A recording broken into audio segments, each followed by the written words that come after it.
Who should invest in digital art and culture? It was just announced recently in England that the government, two big government agencies there in the arts and humanities, have allocated $815 million for digital art and culture, while at the same time here in the U.S., a much larger country, we're slashing budgets and we have heard nothing of the sort of or the magnitude.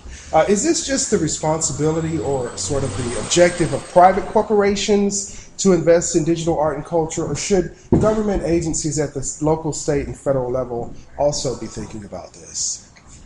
So, clearly I believe that digital art and culture is important, and then that comes across in all segments and sectors of society.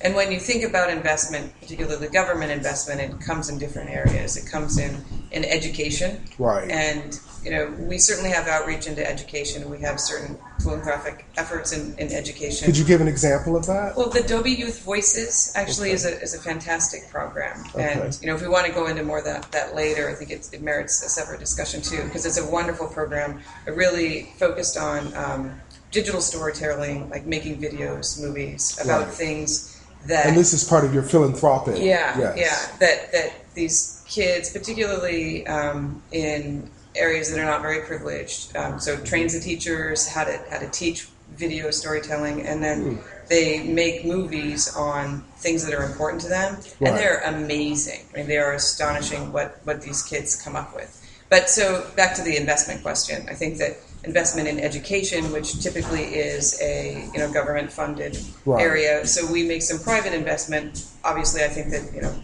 public investment is important there too. And then you look at the arts and humanities through like the National Endowment for the Arts. National Endowment, museums, and sometimes they're publicly funded, private funded. Oftentimes, they really just put together funding from all the sources possible. And I believe that digital is essential there. When you look at when you go to these newer museums, and even the best museums, the traditional museums of the world, the Metropolitan Museum of Art, digital becomes more and more important because it is such an essential part of our society, and then how everyone is expressing creativity and art. So I do think it is the gamut. Clearly, a lot of companies, particularly in our area, make investment in the area because we believe in it and we think it's the right thing to do. And there is some government investment. Of course, I would love for such a program as the one in the UK to come. Sure. I mean, that would be great. Right.